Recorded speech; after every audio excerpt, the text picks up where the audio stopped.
Goody will drive. Left-handed flush over the top of Kipning and the foul. 15 to shoot. Pull back, step back three. Bottom! Trey Woodbury! Humphrey to the goal to win it for the Mavericks. It's short, tip back in. Weaver got it. Yes! Jones for the tie. Oh, he's fouled and one. You kidding me? It's knocked away, still loose. Doherty the heave. Oh my God! It's good. There's no possible deflection for Southern Utah. Wow! Harrison with another three. Southern Utah is going to do something they've never done before. Go to the NCAA tournament. Anything you'd like to say on behalf of the WAC? The WAC's a monster. It's a monster.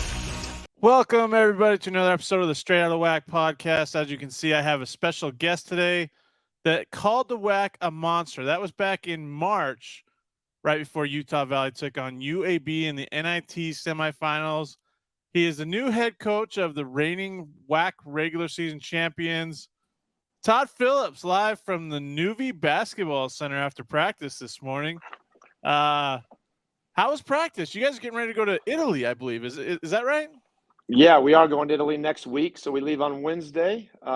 Practice was better today, a little rough yesterday. You know, you go through – we get 10 official practices for Italy, and so they'd been really good, and all of a sudden last Monday we hit a wall, and, you know, it's kind of pulling my hair out a little bit, and the coaches just consoled me. I was like, hey, it's not bad. It's 1 in 10 is not bad. Much better today with the guys, and so, you know, it kind of gets that time of year. We're middle of summer. We're trying not to kill them and go too much, but – you know, we got a lot to put in and a lot to do with a bunch of new guys. I was going to say, in baseball, I think they refer to it as the dog days of summer between July and August. So, I mean, that's probably kind of what you're feeling right now with the guys. And maybe they're getting tired of just competing against each other and want to get competing against somebody else, right? 100%. And it's just like, you know, and the more we play, you know, you get a little nervous. The guy goes down, like, oh, can't play. What are we doing? And so it's been good. It's been a lot of fun. It helps, I know, them to increase the excitement by getting out and playing and practicing and getting ready to go to Italy. But like they're creating relationships with one another and kind of filling each other out. So it's been fantastic. Do you have your I guess I don't want to say starting point guard because I don't know the starting lineup yet. I'm assuming, but Drake Allen, the Southern Utah transfer, he got married this weekend. Do you have him at practice? I know he said he's going to Italy with you guys, but you know, did you give him a couple of days off to go celebrate, honeymoon, whatever he needed to do? Well, you know, I gave him Thursday off. He got married on Thursday. I gave him Thursday and Friday off. We didn't practice Saturday, Sunday. To be honest, we didn't think he'd be here Monday, but true Drake Allen fashion, he was here Monday when we recruited him the whole time, and obviously getting to know his fiance and stuff. All he kept saying is, "I'm not missing practice. I'm not missing practice," and just made us want to recruit him even harder and even more. Unbelievable young man. Everything we needed in a point guard, in a player that's played in this league. He brings leadership and toughness. And I think he brings camaraderie. The guys really like him. You know, he's fun to be around. And so he's been a really big blessing for us going forward as we create this new team. You have been at Utah Valley for what, four years or 4 so? years, yeah. Since, you know, Mark Madsen took over. You were the associate head coach. You had your moments where you got to be the head coach. I think you coached in a pink collared shirt at Cal State Bakersfield a couple of years ago when Mark Madsen couldn't be there. If I remember right, I feel like I remember that wardrobe. Yeah, I like that pink shirt, but you know, I'm changing a little more green nowadays. But 100%. And coach was gone. I can't remember COVID. I think COVID got him at Cal Baptist, so I coached at Cal Baptist. So, you know, a couple times, have a little experience, right? But, you know, like everybody, it's like you got to continue to learn and grow as the game goes. And so it's been a lot of fun. What's been you've been a head coach before at Solid Community College, other places. What's been the change from being associate head coach at Utah Valley, where you guys go from 28 wins last year? Obviously, you had to build a whole new roster this year, but like the change in mentality, maybe from associate head coach to head coach. You know, I think the biggest thing, and people ask me this, is probably sleep. It's number one. You slept a lot better as an assistant coach, a lot less stress on your plate.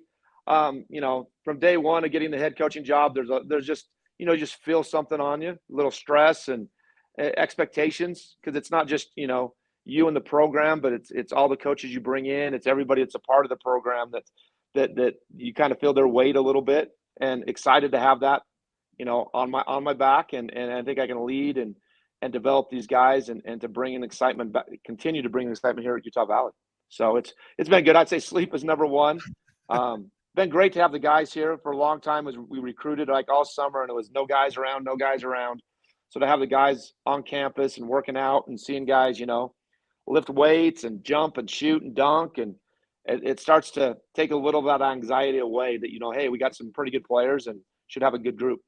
Absolutely. I want to ask you, is there anybody that's kind of stood out so far? I mean, you mentioned Drake, but anybody else that's kind of stood out so far from these newcomers? Well, we'll talk about maybe a couple of returners and Ethan Potter and Jaden McClanahan in a couple of minutes, but just these newcomers, anybody that's kind of stuck out to you? I think the young guys, the freshmen. So we have two freshmen coming in, Jackson Holcomb and Osiris Grady, two young kids who, their energy and effort, and they want to prove something. They want it right now. Like everybody today, it's like freshmen don't want to come in and wait. They're like, I want it now. And so I've been really excited and pleased with how hard they've worked and how quickly they've picked stuff up. And as freshmen, there's so much they don't know, and so much they don't know what they don't know, but they just continue to play hard. And I thought those two have given us great energy and enthusiasm in practice, kind of because it's all new for them, right? Summer's their first pitch with college D1 basketball, and so they've been fantastic. So those two guys definitely have stood out. We have a redshirt kid, Trevin Leinhart, who from Davis, a Utah kid who is going to have a chance to play this year. His growth, and you never know with a kid on a red shirt how good they can be. But now that we played live, he's been fantastic and better than we thought, which is always pleasant when you got guys better than you thought. And then obviously the new guys coming in, it's just you go in the portal, you get a guy, you talk to their coaches, they tell you some good things, some other people tell you the bad things about them. And so to really just get them here on campus and see what they can do, really pleasant surprise with those guys and their work ethic and the togetherness the guys already have. So you kept the Toulson pipeline alive. We've had a Ryan Toulson, a Connor Toulson, a Jake Toulson, and now we get a Tanner Toulson. What does he bring coming over from BYU that you're excited about? Yes, all of that. He brings it all. Yes, he really good player. Obviously, Connor, I coached at Salt Lake and helped win me a national championship. So deep bloodlines with that family. Smart guy that I am. I went back to that well again, and they got a younger brother too. I probably should be hitting him, and Connor has a couple kids, so I should be on them as well. And they're 4 or 5 years old. But Tanner is a tremendous player, big and strong. Only going to be a freshman, basically redshirted there last year. Really shoots the ball like the whole Toulson family does. What I like about him most is he has a little chip on his shoulder, to prove to people. I think maybe being the younger brother, and having cousins who are big time players that, are you going to be good? And so he has a big chip on his shoulder to be a good player, puts in the work. Really happy with him. He's been a great addition to our team, and, a kid who's going to come in and see minutes right away. I think people want to know what to kind of look for in terms of playing style that Utah Valley is going to have. I don't want you to give me your whole scouting report yet. Maybe you don't even know fully yet, but what's the plan? Get up and down the floor, some go to the half court game. It feels like the roster that you've built is built with athleticism and quickness, and just that's what you're going to use as your length as well. Can you elaborate maybe a little bit on that? What fans can expect playing style wise? You bet. I think fans are going to see really similar to what we've been doing. I had a heavy hand in building the roster the last 3 or 4 years, and coach and I agreed on a lot of things, and that was to be big, which we are. I mean, we haven't talked about him yet, but our big kid, from Utah State, he Dorius, they listed him at 7'1". We measured him yesterday at 7'2". He's big, he's physical, he plays until he can't play anymore. Now he's not Aziz. He's not going to put his elbows on top of the backboard, but he's big and long up there, and you're going to feel him, And then we brought in some other big kids, Ethan Potter, who's already on the roster. So I think we'll be big and physical, really similar to what we were last year. Our wings are long and athletic. I don't think we'll be the most athletic team in the league. We're not going to just dominate with athleticism, but I think we dominate with size and physicality. I think we have one guy under 6'4". Everybody else is 6'4" plus. And I think we'll run a lot. Obviously, we talked about Drake. It's open for who's going to be our starting point guard, but we like being big that way. Last year with Woodbury, kind of not a true point guard, but a really good point guard. Led the league in assists. We like that. We like that size that he brings, and so we went and recruited a lot like that. A lot of our wings are 6'5", 6'6", and obviously the bigs are big, 6'10", 7 foot. And so I think you'll see us get up and down, in control. I think we'll run and execute offense, and then I think what we hang our hat on is we're going to guard and defend and rebound. Absolutely. I want to ask you about Ethan Potter. I mean, in the NIT WAC tournament too, and then there were some games throughout the season. He really played well late in the season, got some great development, great minutes too. Like I remember I believe it was at Colorado, he hit a couple threes that kind of kept you right there to help, go into halftime with some momentum. How big, I don't know if you know yet, but the increase in his role this year, now that he's got more water under his feet. Yeah, no, he's going to definitely have a huge increase in his role. I think what the kid can do is I think he has the ability to score the ball in a lot of ways. He hit a couple big threes, like you said, but actually, he was known as a back to the basket, jump hook, up and under guy in high school, led the state in scoring, has a nice mid range. His ball goes in. That's kind of what we talk about him is like, what is he? Where does he play? His ball just kind of goes in, and it's our job to build that confidence, as you come off the bench and you don't play a ton of minutes and you're young and you're trying to figure it out. It's not easy. And it's like, oh, why can't this guy do in practice what he does in games, or why can't he do in games what he does in practice? And we've seen it. So he's taken a much more surgical role this year, kind of giving him like, hey, let's step it up, and challenged him, and he's responded really well. So I think you're going to see a really good player this year in him. What is he truly? I can't tell you, because he'll hit 2 threes, and the next game he'll score, a bunch of jump hooks at the basket. He's sneaky athletic. He can rim roll, and we can throw them in the lobs. And so he does a lot of things. And I think that's what we're banking on with this team is a lot of diversity, a lot of guys who can do a lot of different things and step up. How good was it for him to be working all last year behind, but with Aziz, with Tim Fuller, and those? I mean, Tim Fuller probably was the leader of the group, but like, how good is it for a young guy to be working with those guys that have played a lot of basketball? Tremendous, tremendous. And, hope I don't speak out of turn here, but like his skill level is better than Fuller's. It's just better. He shoots it better. He does those things, but he doesn't do all the things that make you a winner that Fuller was so good at. And so sitting behind him and learning and developing those things, all the 50-50 balls that Fuller got to, all the, verticalities where guys drove it in there and he was vertical there, and, there's no call and the crowd's yelling because there's 2 guys colliding in bodies. Potter can do that. He's just got to do it on a consistent basis. And so I think it's been great for him to learn and grow. And you can see it right now in practice. He's coaching our young guys, and he's on the new guys like, hey, this is how we do stuff. We did a verticality drill today, and his was great. The other guys, oh, you can't turn your body, you can't twist, you can't bring your arm down. And he's doing it right. So I think that gives him confidence and helps him to develop his game. And, our big thing with him is continue to push him to be the player we think he can be.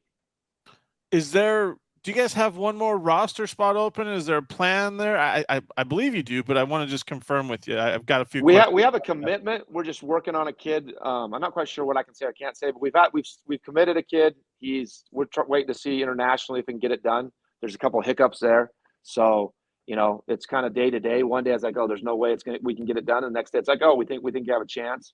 So we're working on that. So right now that's the plan. So we do have another big in the pipeline. Dealing with international and see what happens kind of on their end, to see what happens. So we'll see in the next couple of weeks. You probably know a little bit more than me, because it just changes daily. And so I just let me know when it's done. Yeah. I mean, I got a question from a fan about that, so I wanted to ask and just be sure on that. Also, You guys are going, from what I've read on another blog site, you guys are going to the Jacksonville Classic MTE. Charlotte is one of the on-campus games. Is it kind of similar to Wake Forest where you're going to play that game a couple days before you go to Correct. Florida, or how does that work out, if you can talk about that a little bit? Yeah. I don't know if that's official yet, but yeah, we'll go play Charlotte before the MTE. I think it's around the 15th or 16th of November. I think we'll go there and play, and then we'll go to Jacksonville and we'll play the tournament there. I don't think all the teams are set for that yet, but it's the same way. It's kind of a winners. There's 4 teams there. If you win, you play the winner. If you lose, you play the loser. And playing that. So we're excited about that. Should be a lot of fun to get our guys, on the road and travel. And to be honest, I miss the days of playing winter games, right? It used to be that all the time when I played. It was like, okay, you can go to this tournament, you play on Friday, you win, you play the winner on Saturday, and kind of, a mini championship, if you will. And we've kind of gone away from all that stuff, but I like that. I think that's a lot of fun. Yeah. Is there anything else you can say about the schedule that some people might be surprised about, or is it just still under wraps right now while you figure out the contracts and so forth? I think it's pretty much done. I don't know.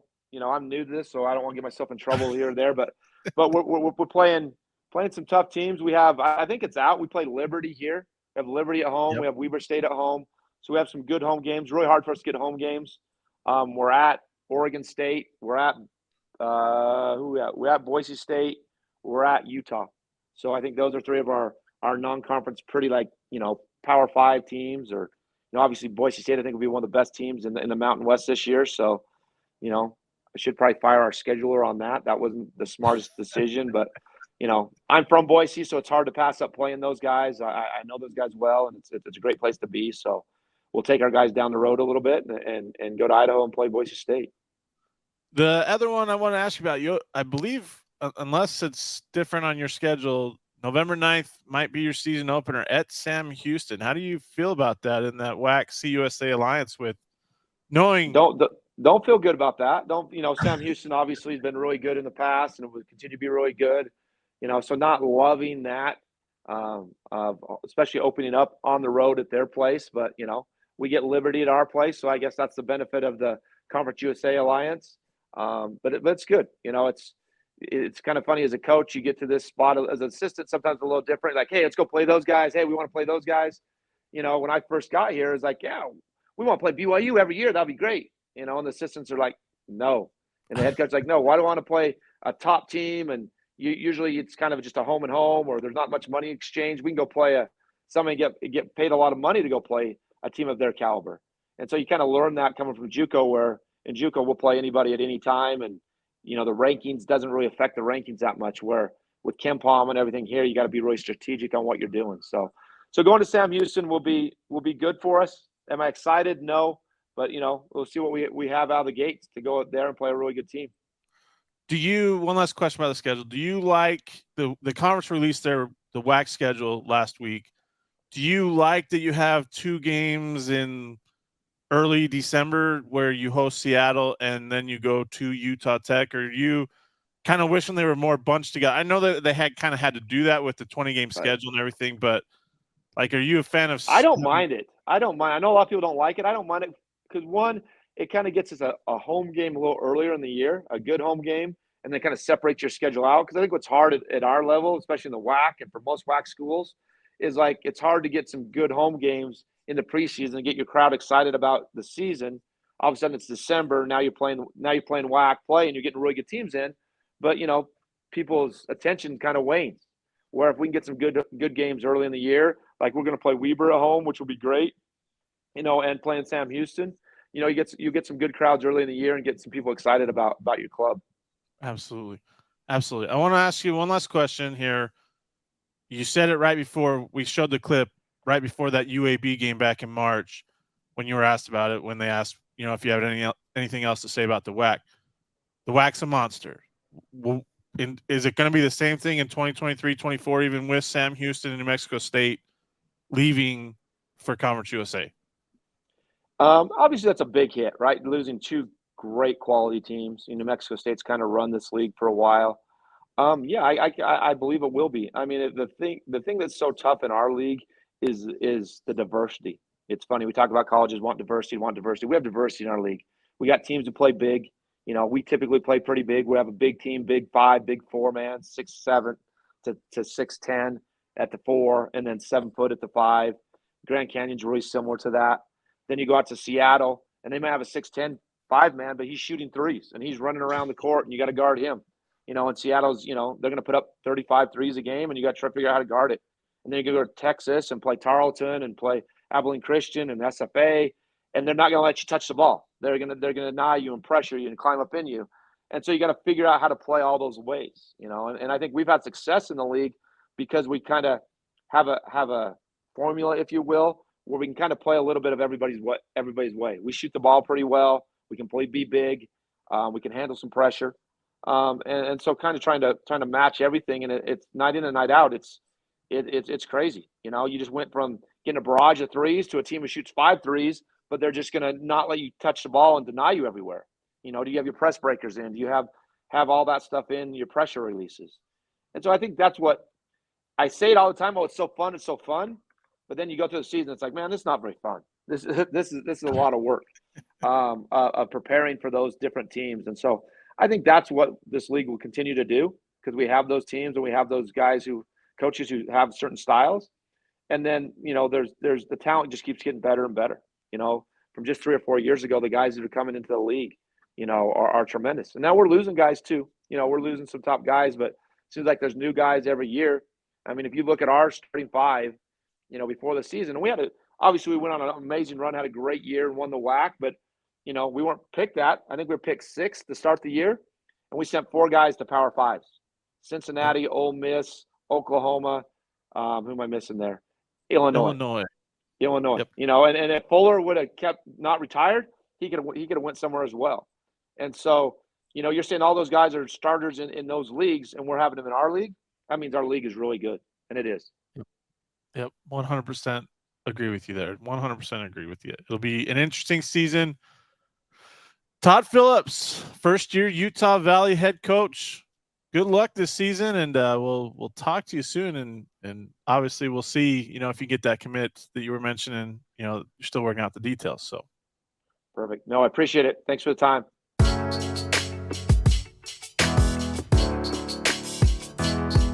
Thanks for listening to the Straight Outta WAC podcast. You can find us on Apple Podcasts, Spotify, and other podcasting platforms.